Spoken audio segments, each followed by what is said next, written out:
The Black Rose McQueen. I wanted to give a shout out to Ring IQ Boxing, and remember to tune in to the motherfucking relay. Welcome to the motherfucking relay, where we're covering today's top boxing news. Okay, we'll start with this. Well, yesterday's fight did in fact affect the Ring IQ pound-for-pound list, and I told you guys that it would several weeks ago. That if Errol Spence Jr., upon his return as a unified welterweight champion, can successfully defend his world titles, he will have a more credible argument than the fighter ranked in at number 10. That fighter being Gervonta Davis, who effectively bumped Leo Santa Cruz off of this list, 4-division champion Leo Santa Cruz, and occupied that vacancy as a result. Though that argument, in and of itself, is not a stronger argument than Errol Spence Jr.'s argument. Errol Spence Jr., who has defeated the same number of world champions as Gervonta Davis, but Errol, unlike Gervonta, is a unified champion. He is currently in possession of more than just one world title, and in that way, he's got a stronger argument than Gervonta. It's for this reason that Errol Spence Jr. has effectively bumped Gervonta Davis off and now occupies the number 10 spot on the Ring IQ pound-for-pound list. By merit of Errol Spence Jr.'s status as a unified champion, by merit of his status as a defending unified champion. I told you, Gervonta Davis beating Leo Santa Cruz would be enough to get him on the list, but it wouldn't be enough to keep him on.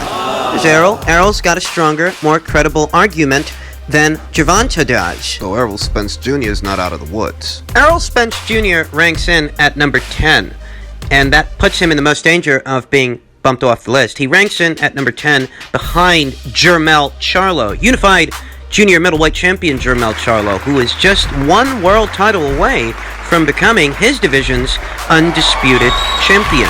Jermell, like Errol, has defeated two active reigning world champions, but the difference between them is Jermell is currently in possession of more world titles. Just as well, Jermell Charlo is the Ring Magazine champion, the Ring Magazine title that Errol Spence Jr. as of yet hasn't held. These aren't accomplishments, accolades that Errol doesn't have yet. Moreover, next year, a new undisputed champion is set to be crowned in the junior welterweight division. I'm talking about the fight between unified champion Josh Taylor and Jose Ramirez. Whoever wins that fight is going to get a spot on this list, and not only will they get a spot on this list, but they will be ranked ahead of Jermell Charlo, effectively moving Jermell Charlo down one spot and bumping off whoever's seated at number 10 currently. That's Errol Spence Jr.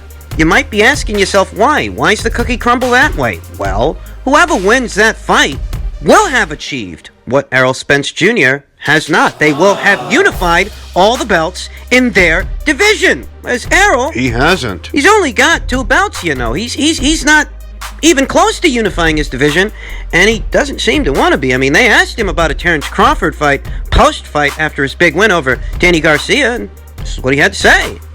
Terrence Crawford, is that a legitimate chance of happening, or do you guys feel like you're miles and miles apart? I'm not thinking about that. I'm thinking about, seeing my kids tomorrow and chilling on my ranch and finally riding my horses after 10, 12 weeks and, just chilling out and eating some good food. Did you hear that?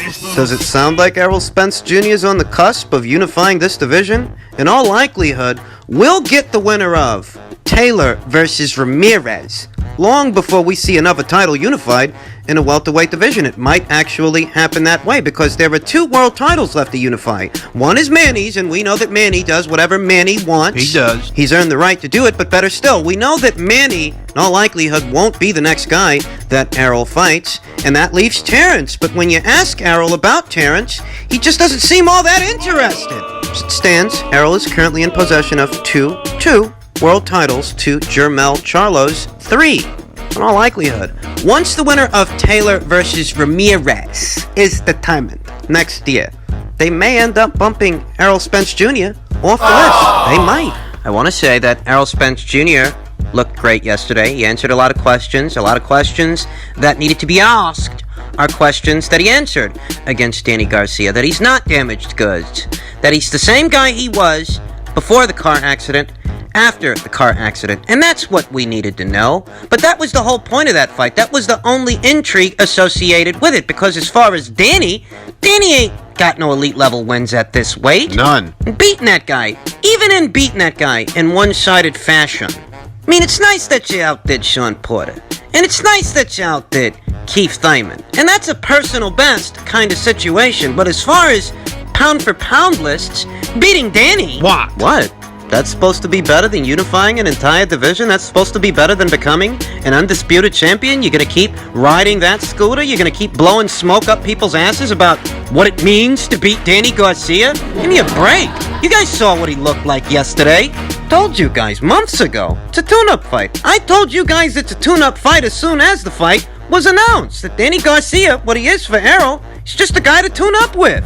If anything, Errol's moving backwards. He's moving backwards because, okay, you unified titles with the then WBC champion Sean Porter, so you could move on to a guy that Sean Porter beat already? Why are you mad? Just stating the facts. Just stating what's obvious. Sean beat Danny, and Errol beat Sean, so that Errol would fight Danny? Wait, give me a second. But what did you think of Terrence showing up ringside? Do you think that helps build some buzz to make it a big fight? No.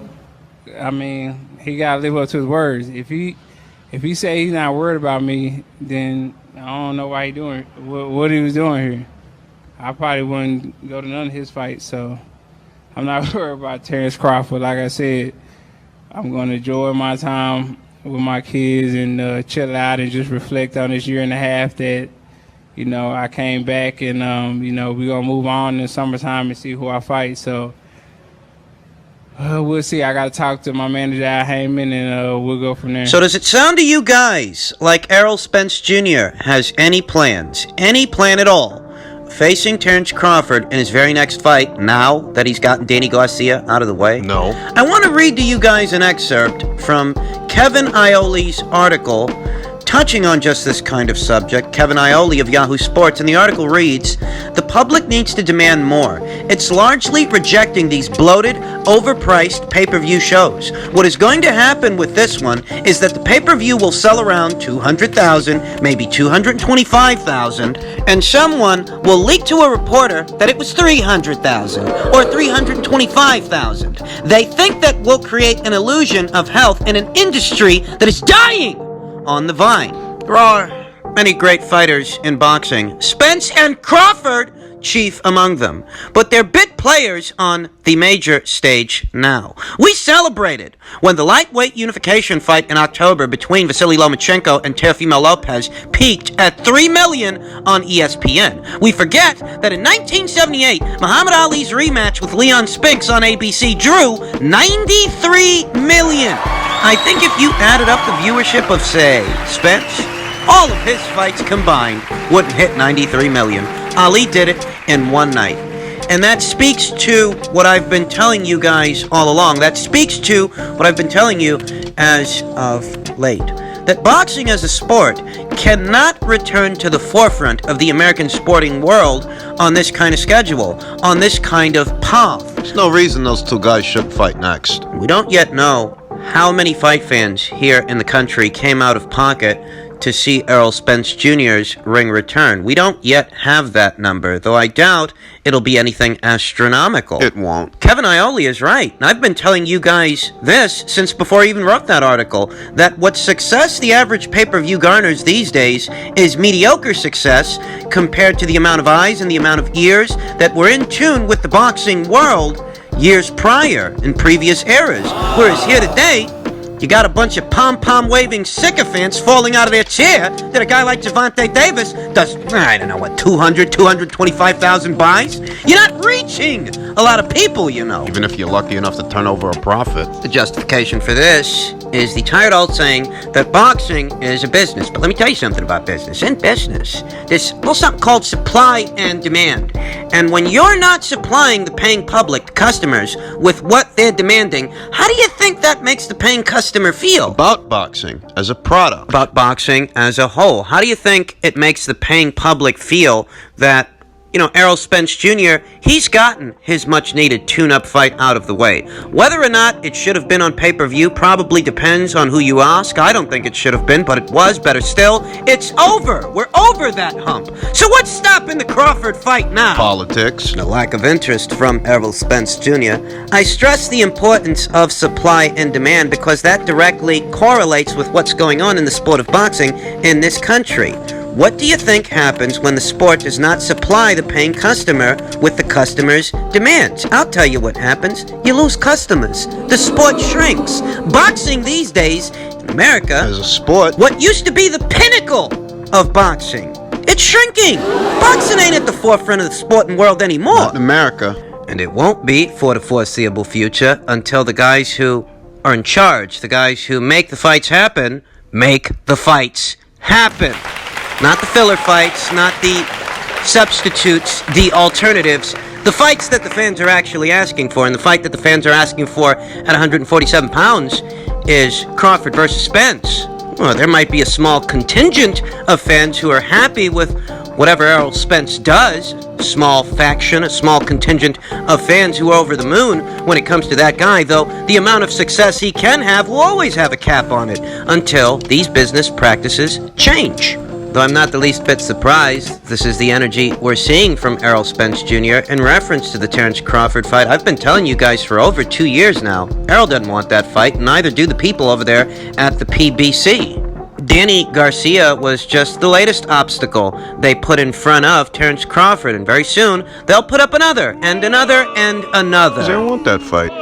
And finally, I'm sure that most of you have heard by now. It was announced that Floyd Mayweather Jr. is going to be participating in an exhibition match against YouTube star Logan Paul, the older brother of Jake Paul. Jake, who participated on the undercard of Mike Tyson versus Roy Jones Jr. Jake Paul, who knocked out basketball star Nate Robinson. This is his older brother, and he's going to be making an appearance on an exhibition card of his own, alongside Floyd Mayweather Jr. And I'll tell you the truth. It's another one. If we're seeing more of these kinds of cards, It's another one. if there seems to be a surgence of these kinds of events, these kinds of novelty acts, it goes back to what I told you before.